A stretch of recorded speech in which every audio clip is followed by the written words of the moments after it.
Okay, folks, let's go ahead and get started for the afternoon session. First up, we have Joe Gersch presenting the ROVER talk.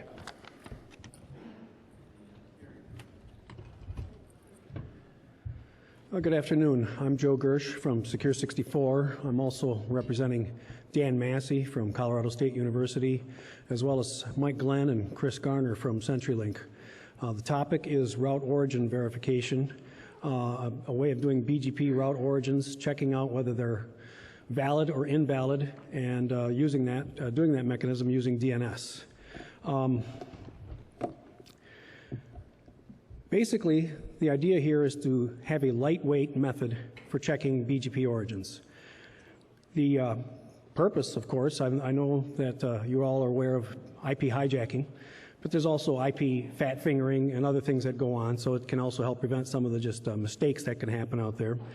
There are a number of techniques for doing IP hijacks, but we are just focusing today on origin hijacks and sub-prefix hijacks. We're not looking at full BGP sec security, we're not looking at path, we're not looking at man in the middle, but basically what can be done in a lightweight manner to prevent the origin and sub-prefix hijacks. In some ways, people might first say, well, is this like RPKI? And I would say it's complementary to it, but it's basically because there are some similarities, but there are, of course, many differences as well. The similarity is simply that, like RPKI, we classify route origins into three classes. Either they're valid, they're invalid, or we can't say anything, we don't know because there was no data available to look it up. The similarity pretty much stops there. After that, for example, we don't use certificates. We use the DNS to publish the data, look it up, and use DNSSEC signatures as opposed to certificate chains. We also don't have an enumeration policy. We basically, you get a prefix in, you go look it up. It's a go ask a question, go get an answer mechanism. So there's a whole lot of differences, and I'll go into the architecture to show how this all plays together. So this is meant to be a general introduction to what is it all about. I can't go into great depth on all the details, but I can give you pointers to where you can get more information. There's basically, in this lightweight scheme, just two basic categories of topics. One is, how do you publish the data? And once it's published, what do you do with it? How do you access it? How do you get to it? What do you do with it when it's there? So publishing, we use an already existing infrastructure, the Reverse-DNS. So everything that's based in ADRA ARPA or IP6.ARPA.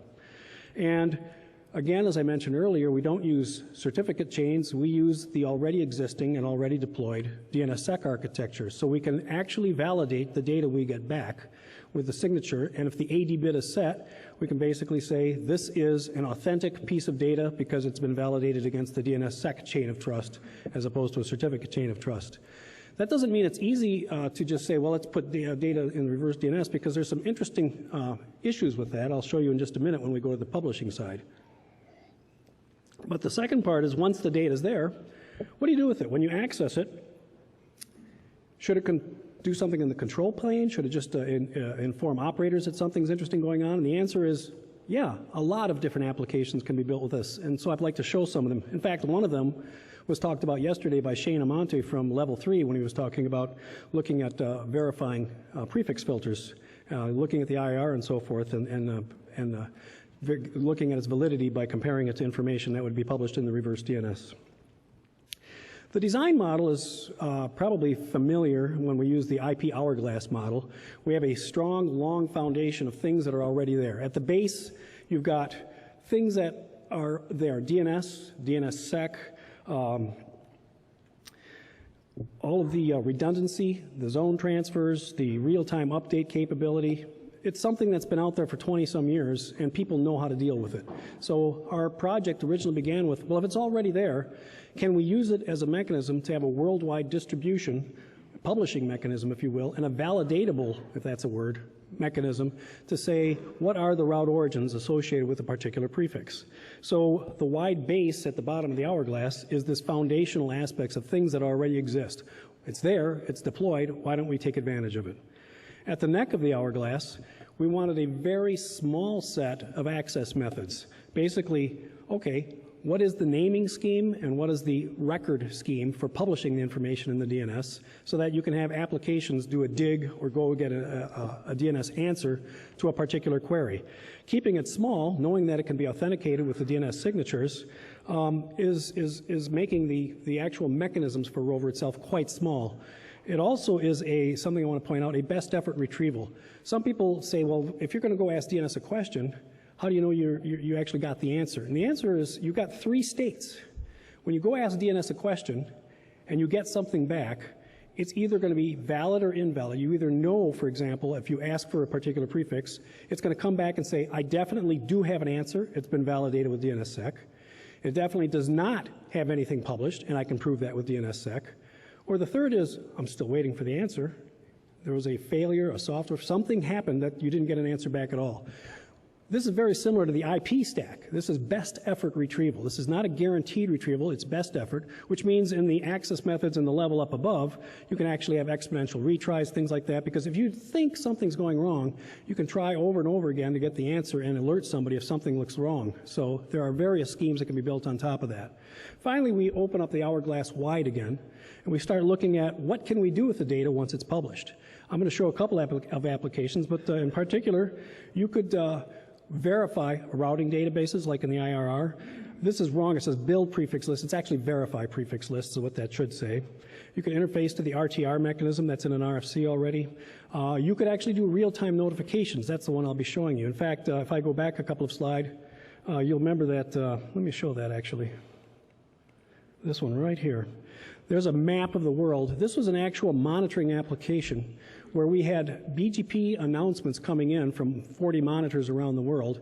Every time an announcement came in, we did a DNS lookup to say, is there any data supporting this announcement? Is it valid, invalid, or just don't know? And after several millions of these things, we found several that came in that were matched against the information that was published in the real DNS and came back as valid, and some that came back as invalid.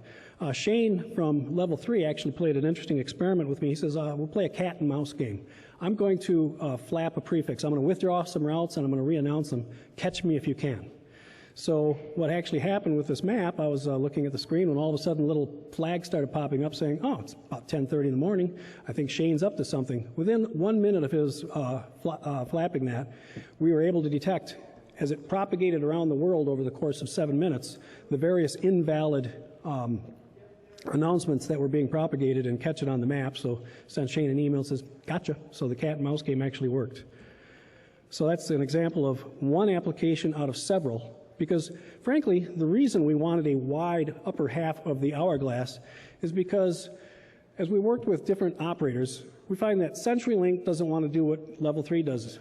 Level 3 doesn't want to do what a small ISP like Front Range Internet does. There's a number of, every operator, every carrier has different operational procedures and different mechanisms that they run their shops. So we wanted to have a great deal of flexibility in how do you use this data and customize it to the actual operations you have in place already instead of a one-size-fits-all type of a application. So let's start with the simple part, which is, I shouldn't say simple, it's just the lightweight part. How do you publish a route origin in the reverse DNS? There's 2 things needed. The first part is a naming scheme. Right now, everyone knows the reverse DNS can give an address for a host device. If in IPv4 world, you just reverse the digits of the octets, and that's your IPv4 reverse DNS. But how do you specify a /16 or a /17 or a /18, an actual sub-prefix or an actual prefix, an address block, a range of addresses, not just one host address? So the scheme here was an extension, and it's being proposed at the ITF, to have a naming scheme where we can have a /16. Here in this example, we have a /18. 129.82.128/18, basically. If you look at the part on the right-hand side, there's the classical 82.129 in-adder ARPA, but there's also this M thing in there. It says 01M82. What is that? What the M is all about says this is a indicator that we are now switching to a mask mode, a binary mode. So the 82.129, that's the nearest octet. But then the M indicates we are now switching to binary mode. And then the 1 and the 0, that's basically how you would do 128, the next bit down to 64, then 32. I think everybody here knows binary. And just in reverse order, you can specify a set of bits that tells you what your next octet down to a /18, 17, 19, 20, all the way down. So you can specify a whole block of addresses using this scheme. I won't go into great detail here. This is written up in the draft at the IETF. It's listed at the bottom of the slide. I encourage you to take a look at that. It's not very complicated. And we do have a test bed where you can sign up at rover.secure64.com and actually try out building some of these addresses and trying this out for yourself. In addition to a naming scheme, because this is the real thing that opens up the ability to start using the reverse DNS, having a naming scheme for an address block means you can do a lot of things with that naming scheme. Not just the routing stuff I'm talking about today, but you can start putting, for example, geolocation information. Where's this /18 physically located in the world? Now you don't have to put it on just a host, you can put it on an address block. In addition to the naming scheme, we have a couple of new record types. One is called RLOC, and the other is called SRO. Now, I have to warn, these are not, this is again a draft. This is proposed at the IETF. These record types do not exist today. I'll show you them as examples. We are substituting type numbers, type 65400 as a substitute. We're not using text records, but it's what we're currently using. So RLOC says, I'm opting in. I have a zone. I want to opt into this publishing mechanism. I want to lock the zone that says, deny everything, every prefix that comes in unless I specifically authorize it with an SRO, which stands for Secure Route Origin. So let's give an example of what that looks like. Here's Colorado State University. They have 129.82/16. They also make several announcements at /18s. And so there's the typical thing with in-adder to the 129 to the 82 delegation. And within that, you'll see that there's about 4 or 5 new records. One is the RLOC statement I mentioned before. This is all you have to put into the existing zone that's already at Colorado State University. And then there's the SRO statement for the /16, and there's 4 SRO statements for the /18s, and that's all that the university had to do to put in the information for the prefixes they want. And 12145, the number there, that's the AS number. That is their origin. That's for that particular prefix. Now you'll notice that the use of the 00M and the 01M, that's just the way of saying /0, /64, /128, and so on, or /192, or 192/18. Got that reversed. Also, I want to make note, there's a little fine print thing there. I said earlier, there is no such thing in the DNS today as an SRO statement. This is we would actually substitute that with a type 65400, what it says at the bottom of the slide. So I'll give that example again in a little bit. This is a conceptual 5 lines or 6 lines of text into a zone file. Once you've got the information, as I said, there are many uses for a naming scheme like that, not just routing. For example, geolocation, attestation, who owns the blocks, things like that. It can be used for a number of applications. So the naming scheme is meant to be generic. It is totally application agnostic. It can be used for a number of purposes, and that's why we put it forth to the DNS op group at the IETF.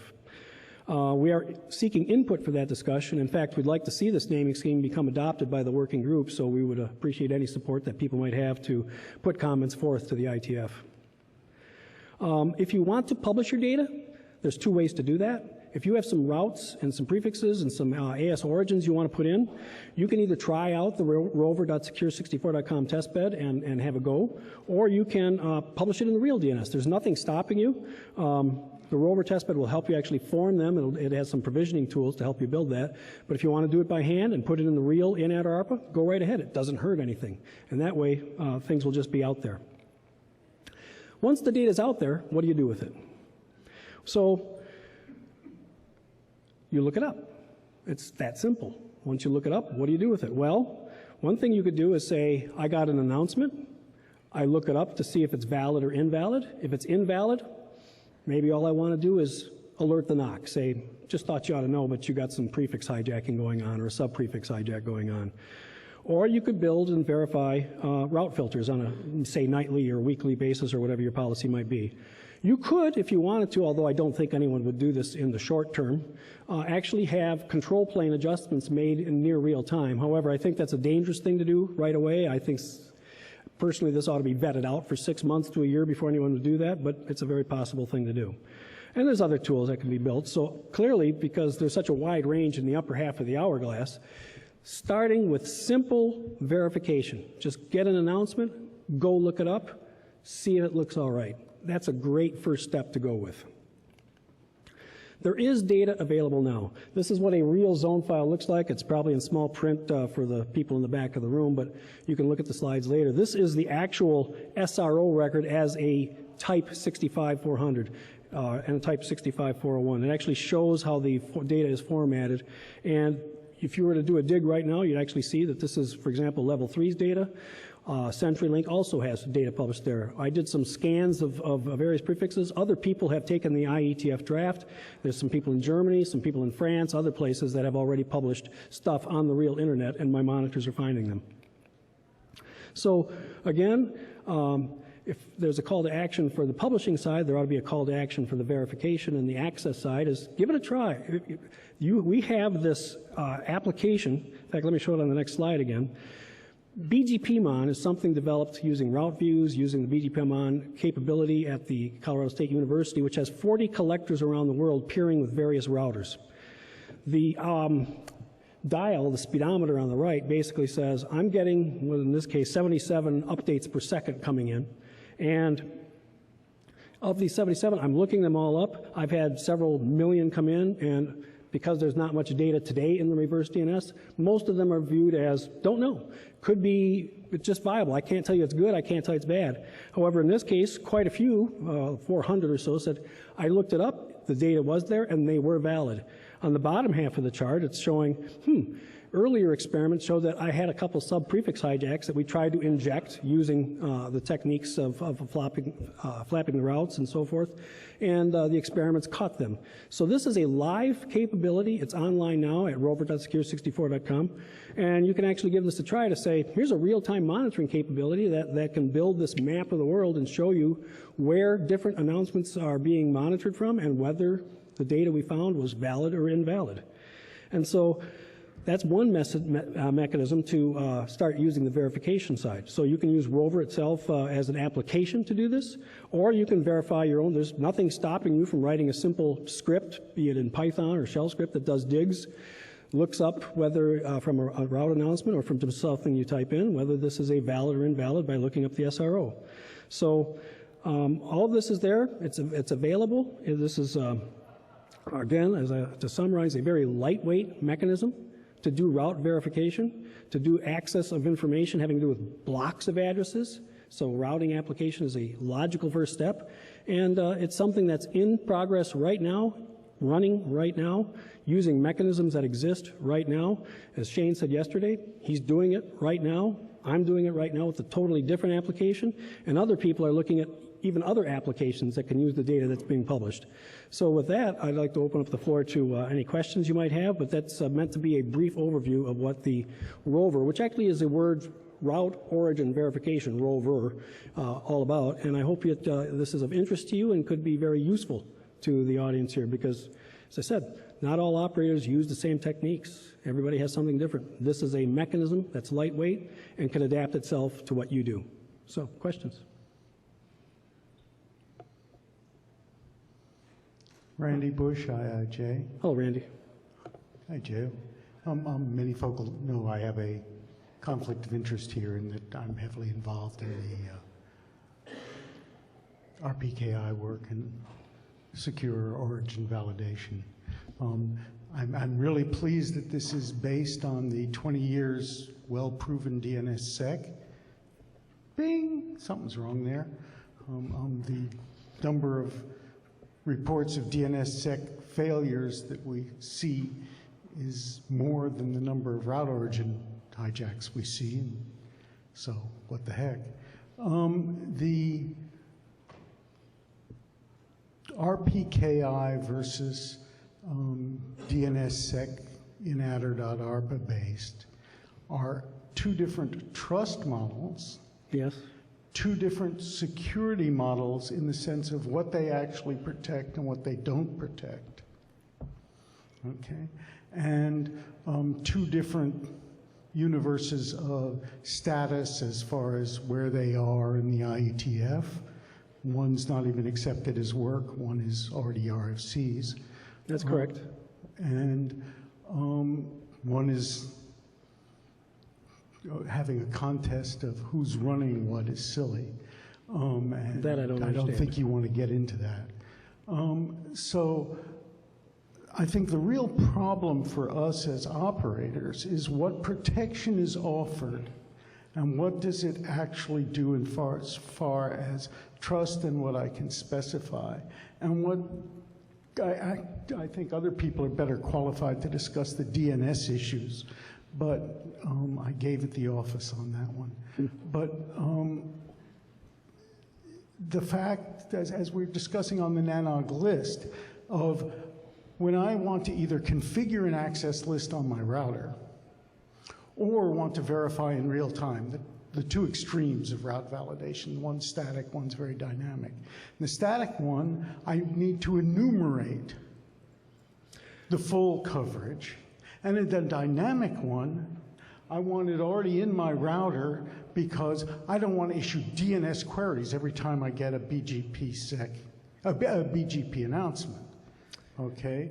And so my problem with this approach is that I cannot enumerate reliably and reasonably the full set of valid origins that are specified as valid. In the DNS, I cannot traverse the inatter.arpa for many reasons we all know historically. The idea that Shane, or Wes, or whatever his name is this week, sorry, this is an in-joke, is proposing is to take the IRR data and drive that to cause the fetches of the individual queries. And what that's doing is taking the sow's ear and trying to use it to validate the silk purse. And I don't think you want to go that way. Well, let's start with you want enumeration. I posit that enumeration is not necessarily necessary. You can have dynamic lookups, which I've just done. You saw the slides here where I'm doing, as they come in, lookups. And DNS does have caching, and a lot of cache hits happen when this is happening. So you've got the information real time, and if you miss something, you start the reback. So are you saying that when my router receives a BGP announcement, it's supposed to issue no, the a DNS router, query? No. I didn't bring that up in the set of slides. An offload device would be listening into the routes side by side with the router. It's doing the DNS lookup because the router should be doing what the router is supposed to do, which is routing. There's the side device which can look things up and alert the operators as it's getting the information real time and send an alert to a NOC in real time. So this is not BGP validation, this is NOC notification? That is one application, yes. NOC notification is one. I'm just there are other ways. Of your presentation. There are other ways, however. We have done some experiments where we were able to take the offload box, receive the information coming in, do the lookup, find out something doesn't match, and send a competing route to a router to adjust that so that within the timeout, it could make sure that it didn't propagate that. So there are some real-time adjustments you can do. So there's a number of things you can do, Randy, with this particular lightweight technology. Enumeration is not necessary. This technology is not lightweight, and DNSSEC is not 20 years old. Well, DNS is 20 years old, and that's what I believe I said. That's true, but I'm not going to put it in the DNS. I'm going to put it in DNSSEC, I'm sorry. Which we're fighting with every day, unfortunately. Let's let some other folks ask a question. Thanks. Hi, Sandy. Hi, Sandy Murphy, Sparta. I had two comments to make about the differences between some of the IETF work and some of the work that you're doing. Both have a hierarchic system for demonstrating ownership of a prefix than a mapping sort of object. But there are some important differences, and I wanted to talk about two of them. Okay. The semantics of the SRO and RLOC record and the semantics of the IETF CIDR ROA, route origin attestation, are subtly different. Yes, they are. So in one particular slide, you had something about could interface to the RTR protocol. I presume without proof that you mean the RPKI to router protocol. That has not been proven. We're positing that that is something we need to try.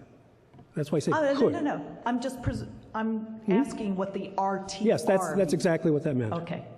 So the RPKI to router protocol extracts the prefix AS mapping from the ROAS and sends it to the router.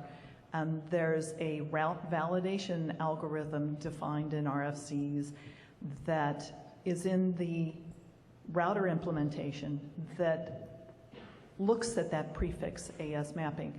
But because the semantics between the DNS SRO record and the RPKI ROA record are subtly different, you could not use that protocol to transmit the DNS data. You would need a different validation algorithm. You would need to know that you got the information from DNS versus got the information from the RPKI in judging a BGP route. The answers differ in some cases. That may well be. This is a proposal that we want to look at, and we were told by some people at Cisco Labs that this seemed like a reasonable approach that ought to be tried out by having an external validator do that. All right, thank you very much. Next up, we have Chris Tracy from ESNet talking about 100 gig.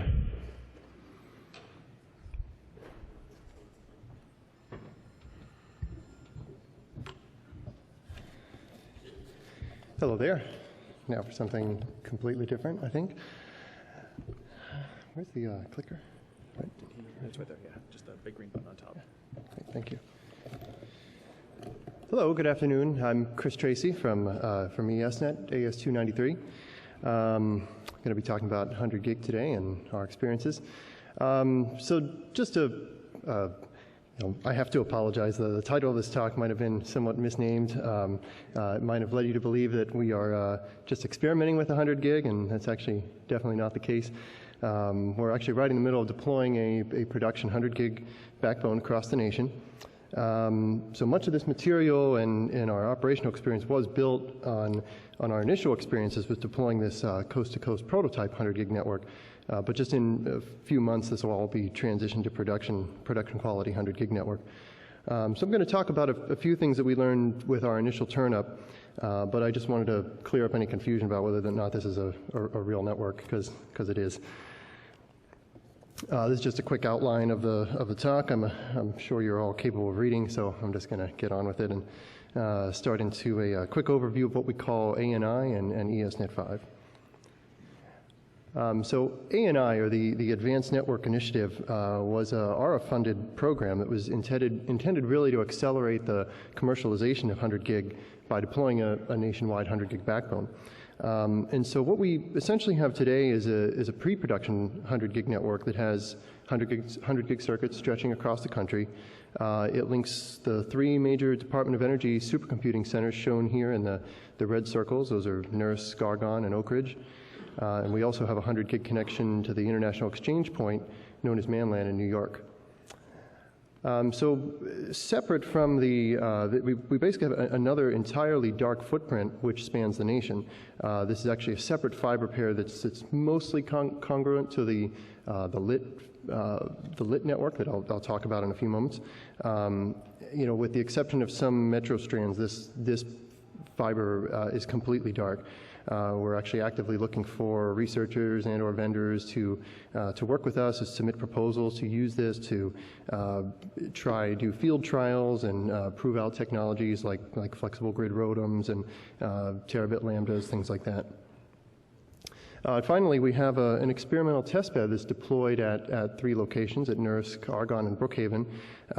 This basically consists of high-performance hosts that are capable of sourcing and syncing traffic at up to 100 gig per second. We have a bunch of OpenFlow switches, virtual machine hosts, OpenFlow controllers, conventional routers and switches, all sorts of things that you might want for doing different types of research on networks, even some layer 1 optical gear. The primary purpose of this testbed is really to facilitate network research, and like with the dark fiber footprint, we're actually actively supporting a number of different funded research projects who are actually using this infrastructure to support their work. And finally, it's also very helpful for our own engineering staff because we also get access to all these resources for our own testing and development. I'm not sure how many people here are really familiar with the Supercomputing Conference. For those that aren't, just stay with me. There's basically a big conference every year in November, very much focused on high-performance networking, high-performance computing. All the big networking vendors are there. All the big, high-performance computing vendors are there. It's a big conference. 10 to 15,000 people probably. And every year, there's always a big push to see, how fast we can make the network that year.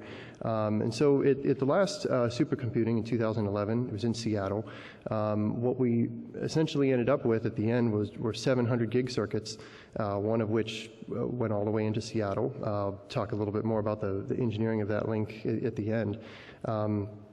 And so we basically turned up 700 gig waves that are depicted here in the map. The smaller green dots are showing the locations of the optical add drop points. In this particular case, the small dots ended up being the 100 gig regions in the middle of the longer circuits, really. The circuits terminate on the larger dots, which are shown here. So the larger dots are also optical add drop points, but they really show where we deployed 100 gig routers at for this, to build this network for supercomputing. This is basically where the client handoff from the optical transport gear to the router occurred. So moving on, this is that was sort of a quick overview of ANI, and now where we're going with this is really to what we call ESNet 5. Throughout that whole rollout of the prototype network I just discussed, our intention has always been to basically build something that would ultimately be transitioned to production and form the core of our next generation network. So ESNet 5 is ultimately what ANI will morph into, and this will completely supplant the current network known as ESNet 4. So this map is showing the optical design.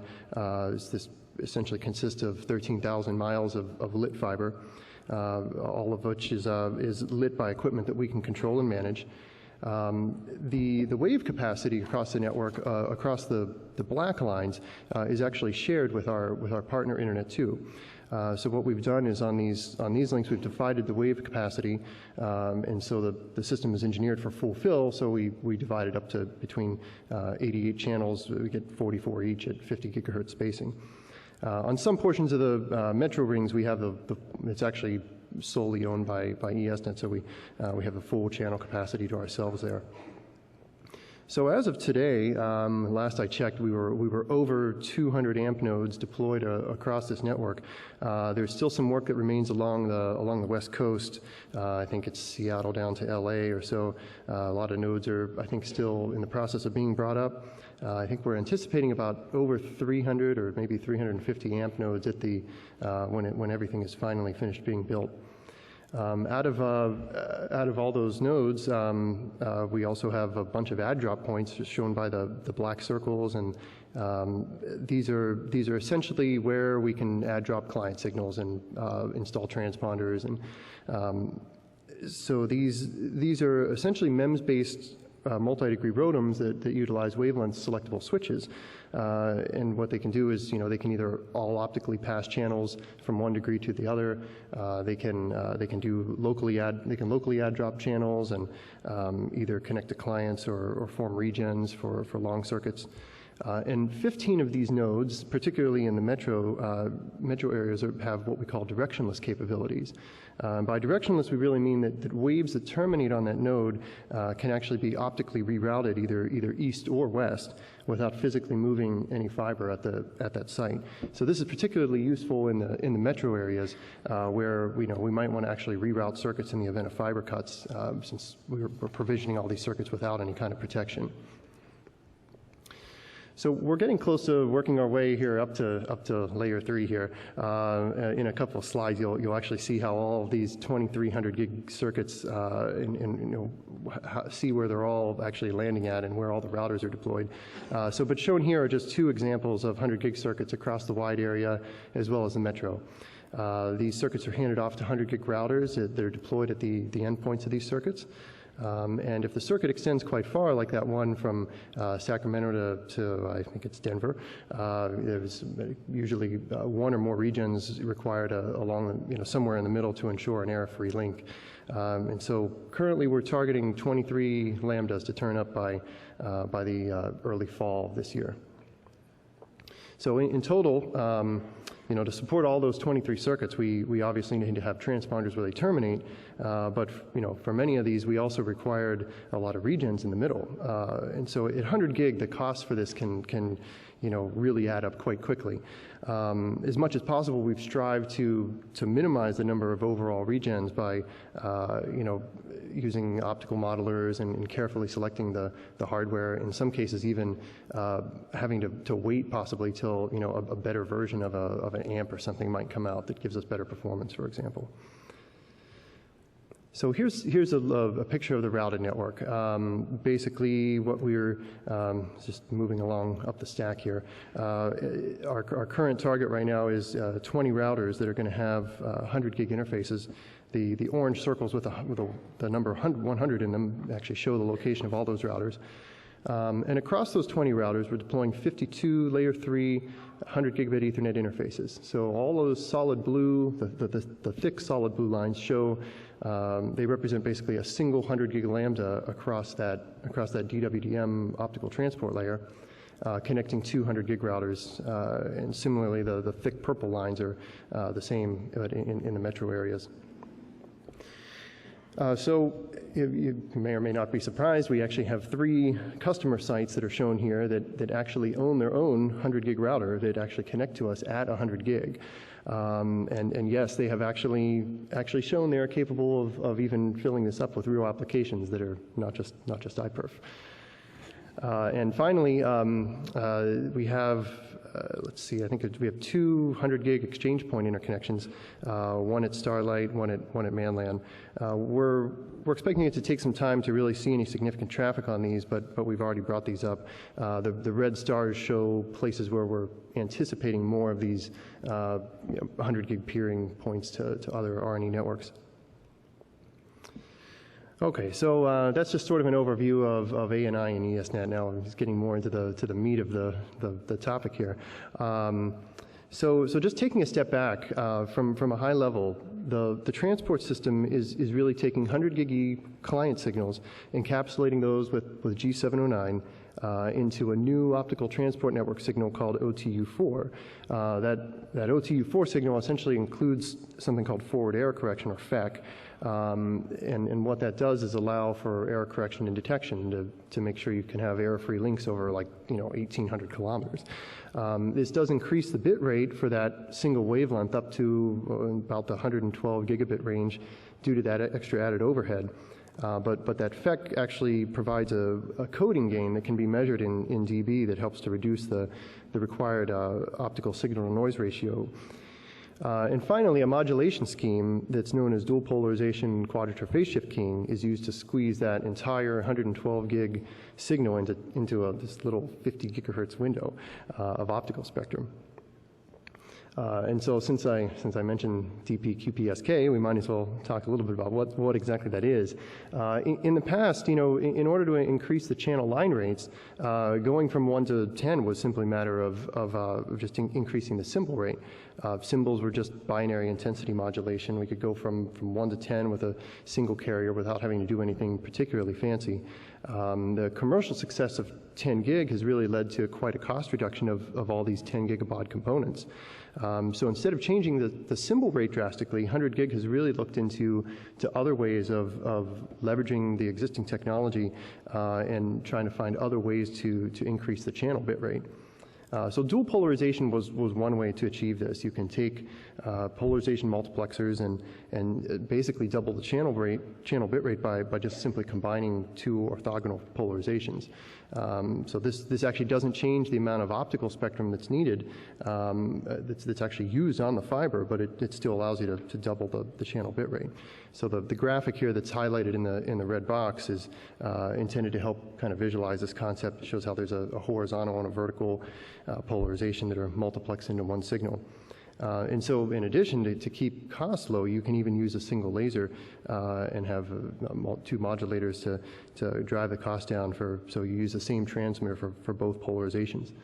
And so this technique turns out to work with or without something called coherent detection that I'll talk a little bit more about in a couple slides. But it turns out coherent detection is really the most cost-effective way to do this. So moving on to the modulation scheme, the other technique that's used to increase the channel bit rate and avoid increasing the symbol rate is to use this fancy modulation scheme. Instead of using something like on-off keying where we're turning the laser on and off, we're basically changing the phase of the signal of the optical carrier to encode the data. So in other words, phase shift keying. Quadrature phase shift keying just means that we're using 4 optical phases with each phase representing 2 bits. So this red box kind of sort of depicts in this constellation diagram where each of the red dots is a symbol representing 2 bits. So these two techniques have really reduced the required speed of the optical and electrical components drastically. We've cut it in half by a factor of 2 with dual polarization. We've cut it in half again by a factor of 2 with QPSK, to the point where it's now possible to leverage the existing CMOS available today and take advantage of all of that reduction in cost from that popularity of 10 gig that I was talking about. So here's an example of what this looks like from a spectrum perspective. In the middle, there's a 100 gig signal. This is basically 2 carriers spaced 20 gigahertz apart, with each carrier running at about 14 gigabaud. So what we basically have here are 2 carriers.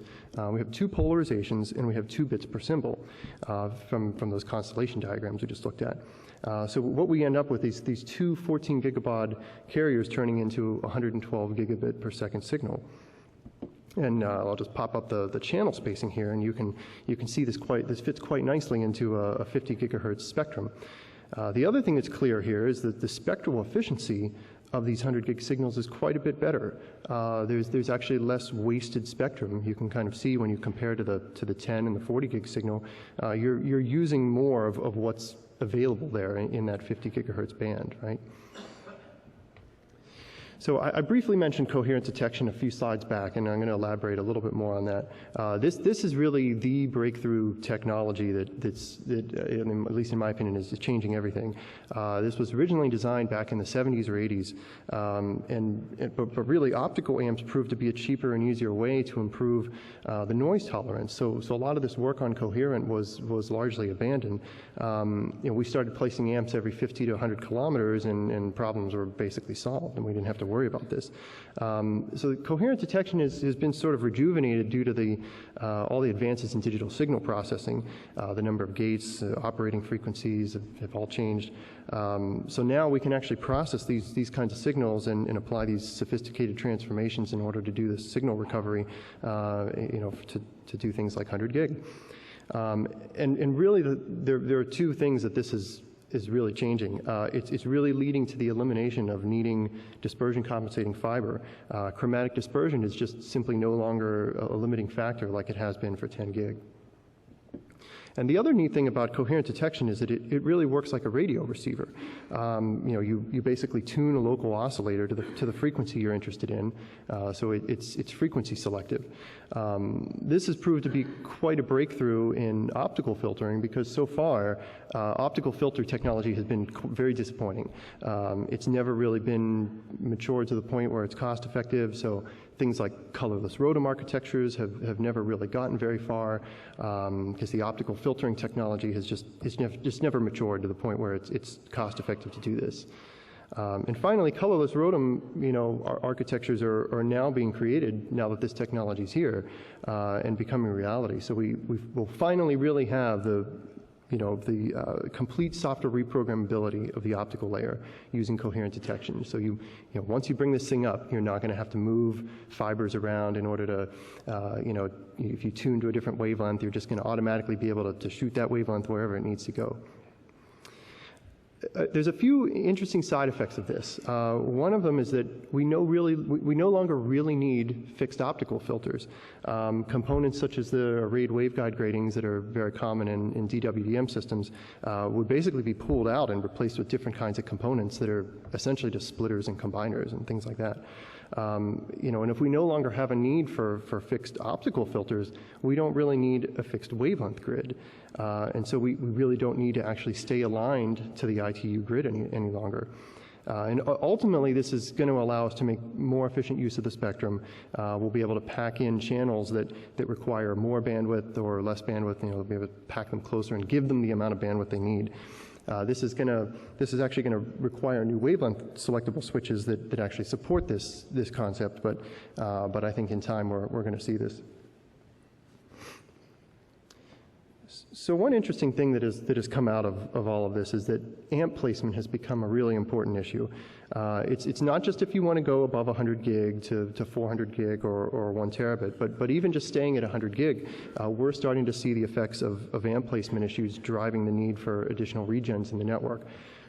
It can be a bit of a balancing act to some extent, right? You know, do I add another 100 gig regen here, or can I take some of my really long fiber runs and can I maybe break those up into some shorter spans and put an amp down in the middle of them and improve my OSNR.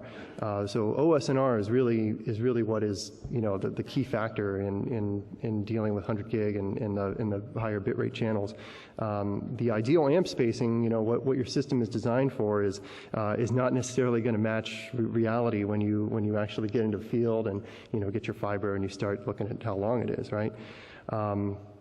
So this has had some very real impacts on the advertised reach, for example, of our 100 gig long haul components, and has, you know, essentially driven us to need more regens than, you know, you initially think you're going to need. So just getting back to the flexible grid idea just for one moment. If you want to go up beyond 100 gig, at some point we're going to hit a limit where we're going to require a better and better signal-to-noise ratio, which at some point it's just not going to be achievable. And so, you know, one way is to go about, we could put ultra-low loss fiber all in the ground everywhere, which is probably not a very viable option. You know, we're probably going to be stuck with the fiber we have for quite a while. So this is one of the reasons why flexible grid could be very beneficial, because we can simply throw more spectrum at the problem and not have to worry as much about the OSNR. So you can see what's being depicted here is, you know, your 100 gig channels and are using maybe, you know, a certain amount of spectrum, but, you know, once you get to terabit waves, you might give those 150 gigahertz of spectrum, and, you know, this would require, again, all the wavelength selectable switch components to support all this, but this is something that you know, it looks like it's likely to happen.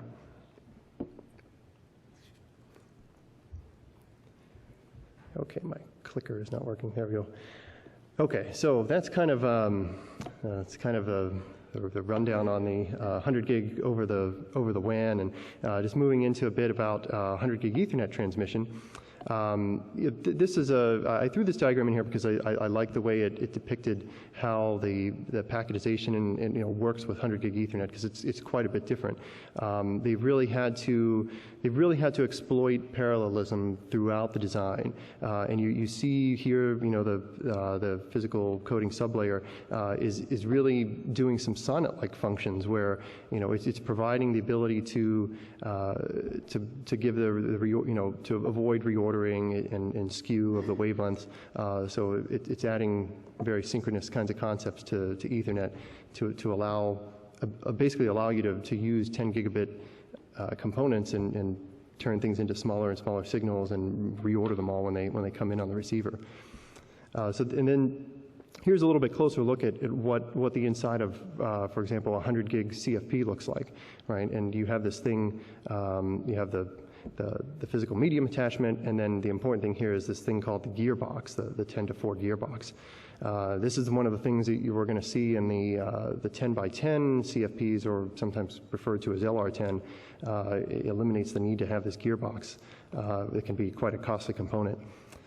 And finally, you know, this is just showing you how the 4 wavelengths, when they go onto the fiber, you have this possibility of some skew in the wavelengths, and these are all kinds of things that the receiver now needs to deal with. Is, you know, these wavelengths are going to come in, there's going to be skew and things associated with them, and that's what all those sonnet-like features that you saw on the last slide are, you know, basically to give you the ability to deal with these physical effects of what happens after these signals go down the fiber. So on to pluggables. You know, at one point in our deployment, we were faced with the decision of do we go with LR4s or what's called 10x10. 10x10 are gaining popularity and vendor support. You know, we were unsure if this was actually going to work out for us, but what we eventually decided to go with the 10 by 10 here that I have highlighted in the middle, I'm sure you can probably guess one of the major factors for there was the $2 signs compared to the $3 signs.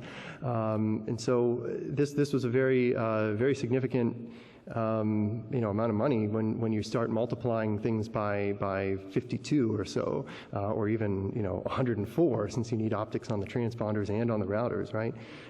So this ended up being a non-trivial cost for us, and we ended up deciding to go with these 10 by 10 optics. Even though they were not an IEEE standard, they had significant industry support, and we were able to work with our vendors to make sure that these were going to work.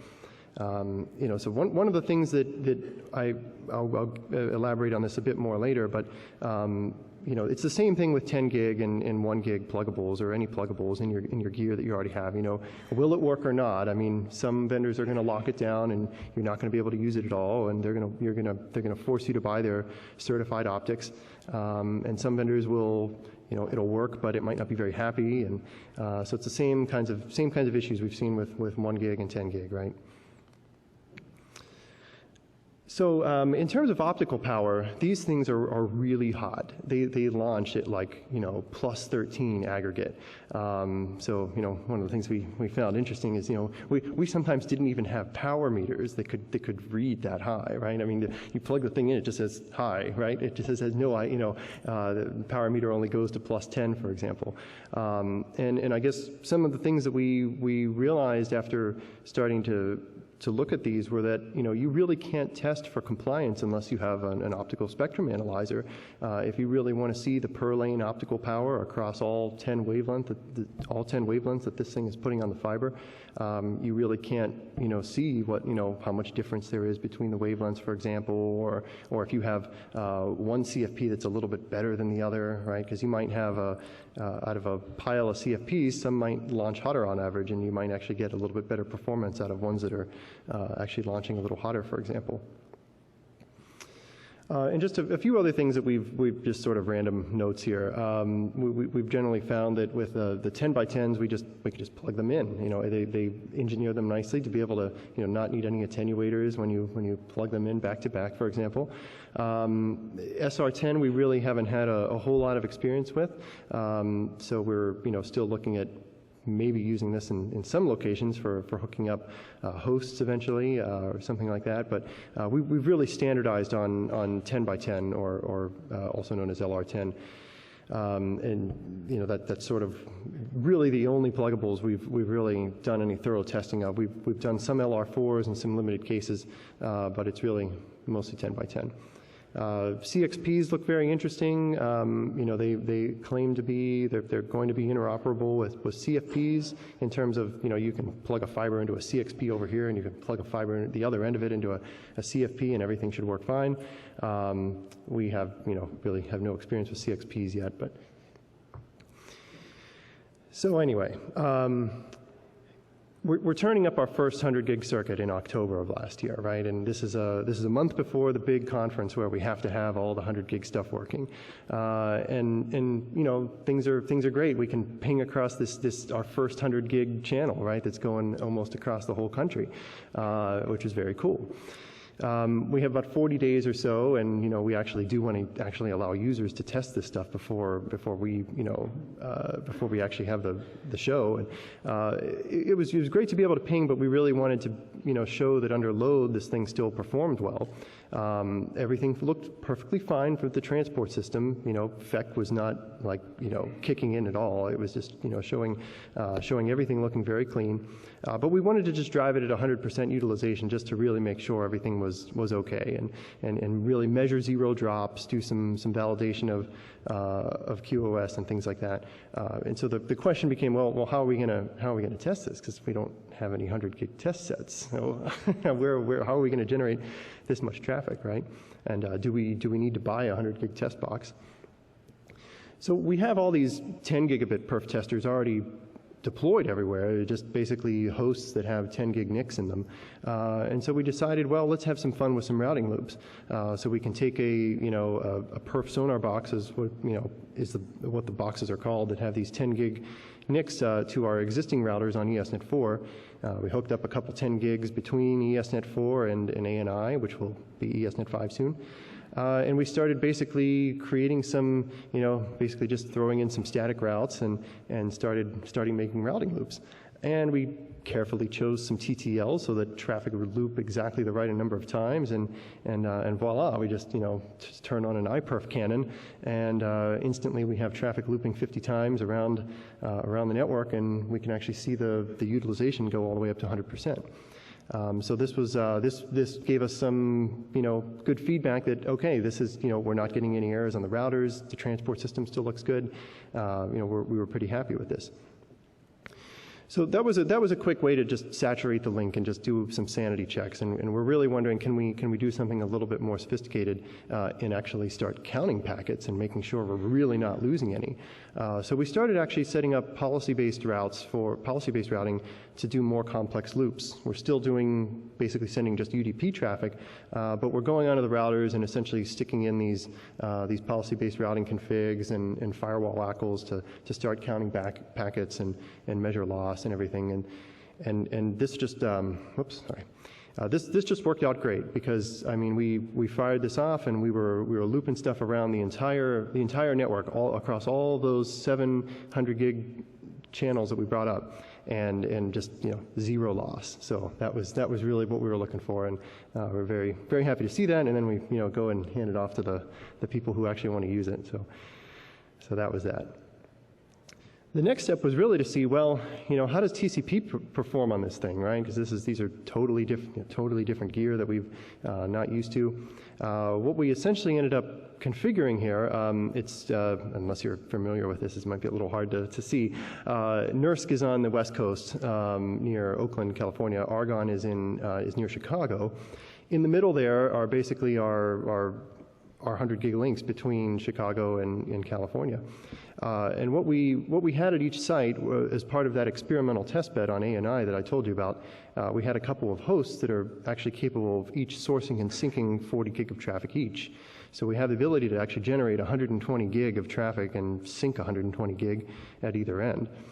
So we started basically configuring some VPLS instances here and basically firing this stuff up. And here you can basically see that out of 10 streams, we were able to get basically 9.9 gig on each stream. The last couple were actually a little lower, 9.4. Those hosts are actually, it was just slightly different hardware rev that couldn't quite do as well.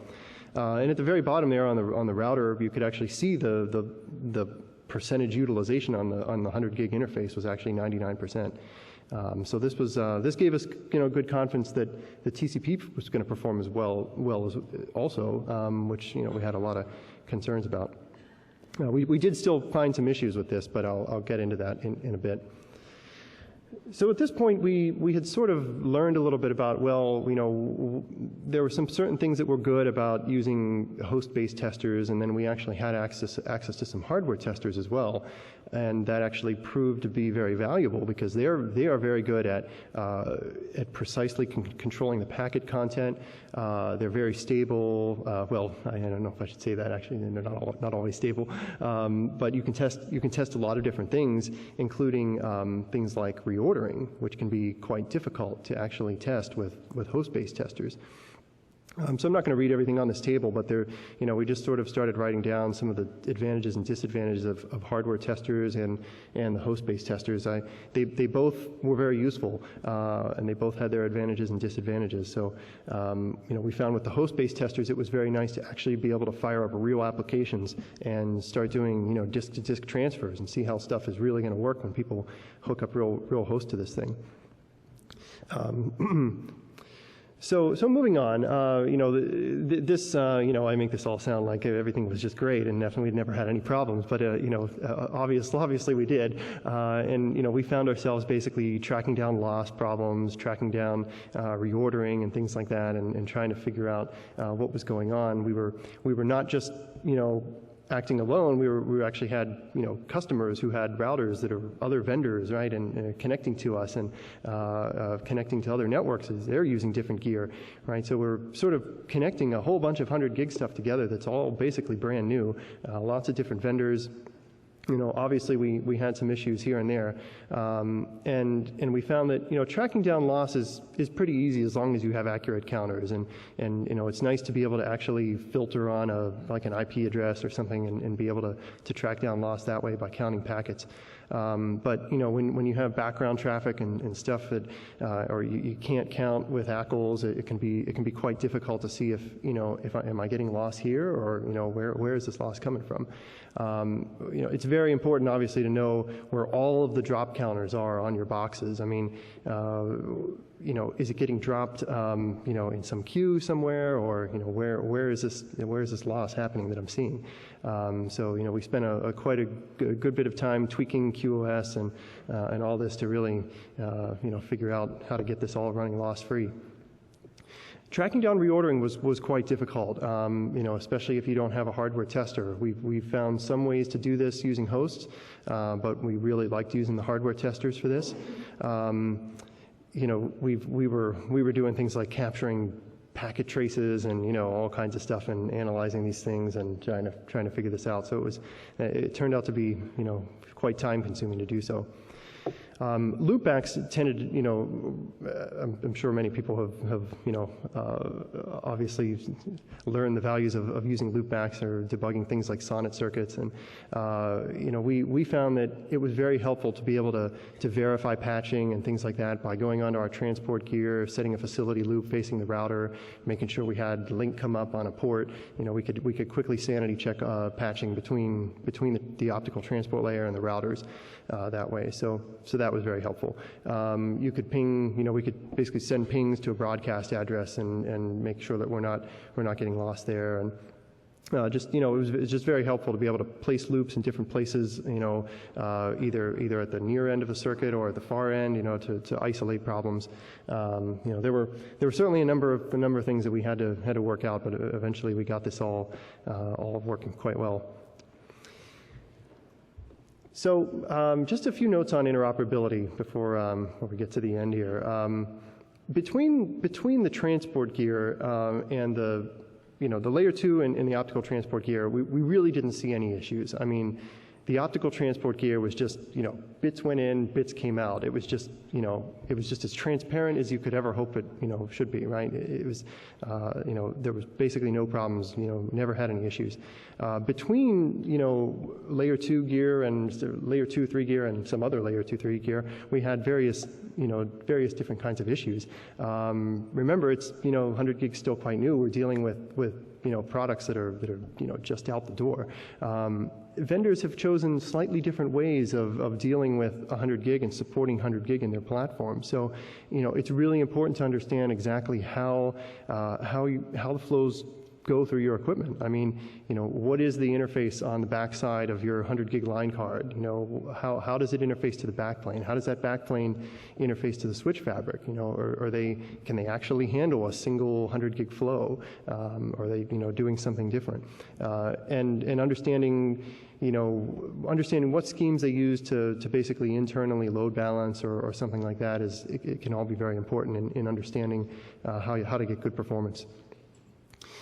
We basically found that not all the vendors were necessarily optimizing for one single line rate flow, and so this definitely led to some challenges that took some time to work out. So with our 10 by 10 CFPs, we certainly had some concerns with interoperability.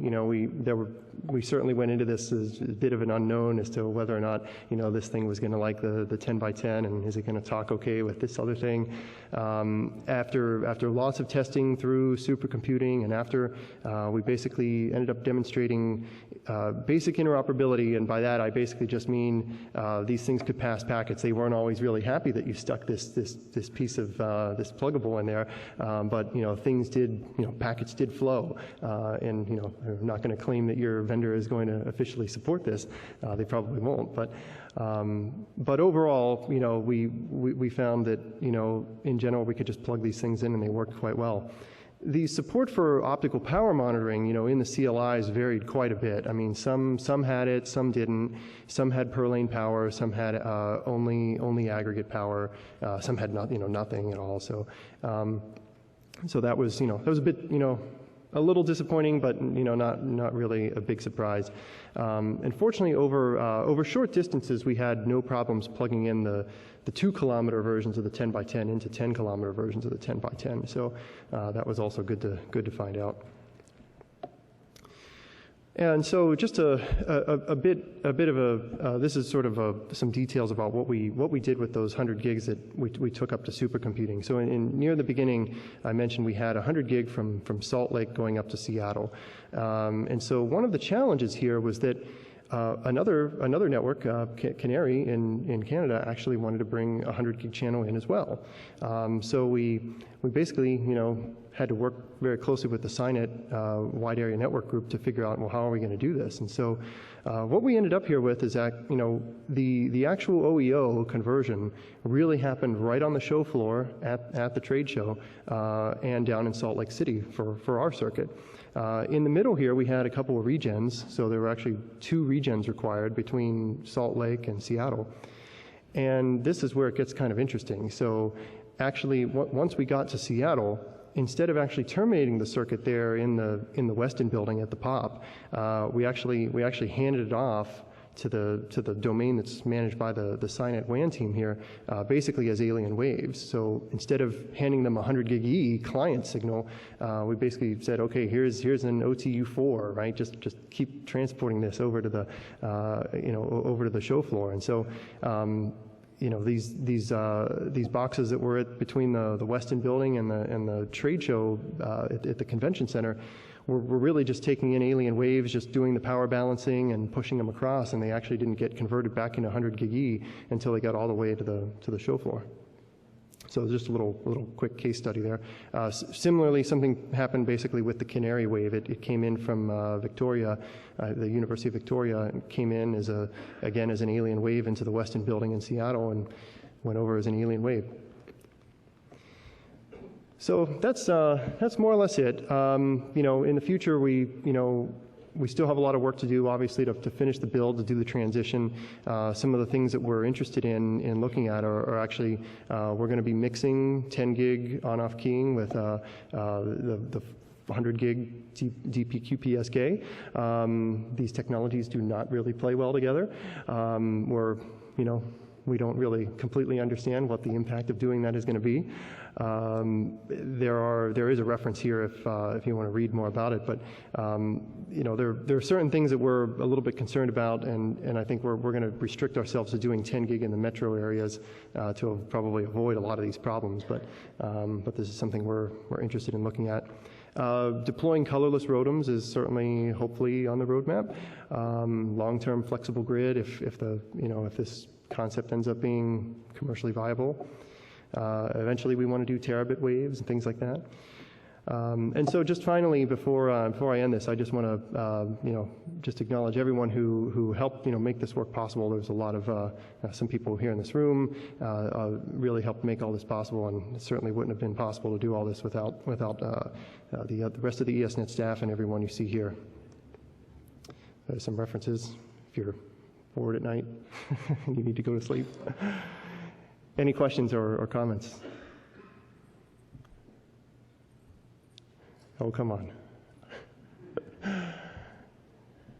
Don't everybody rush.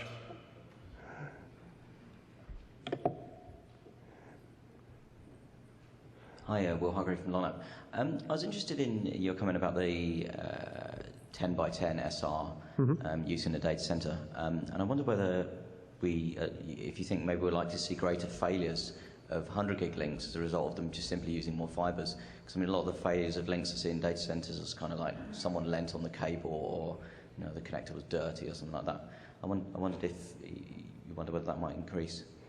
Right. I mean, with the SR10, basically they have. My understanding is they have like MPO connectors, and you're basically going over multiple strands. So if you're doing something other than like rack to rack or within the same rack, you certainly probably don't want to go through patch panels and actually break out all the fibers and try to have this octopus cable going through patch panels and taking it somewhere else, right? So yeah, I don't really know how that's gonna pan out. I mean, I would probably feel comfortable, plugging a MPO into having an MPO on both sides and being able to plug that right into a server or something like that, or a router. I think that would, I could probably live with that, from an operational perspective. But I certainly wouldn't want to start, breaking out all those individual fibers and start, I would just do single mode before we did any of that. So That's the feeling I get as well. Yeah, thanks. yeah. Uh-huh. Thanks, Andrew. You promised me a question, so. Yeah. Well, actually, it's Andrew Lee, Indiana University. It's just a quick comment. Pendleton was actually not an OEM. It might have been Thank you. NDGFF, but there weren't any transponders. I'll have to blame Bill Johnston for that. So. Anyone else? We still have a minute and a half left.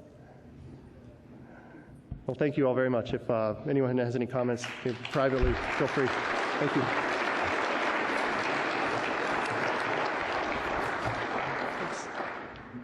Great, thanks, Chris. Next up, we have Vince Fuller and Glenn Wiley talking about Lisp DDT.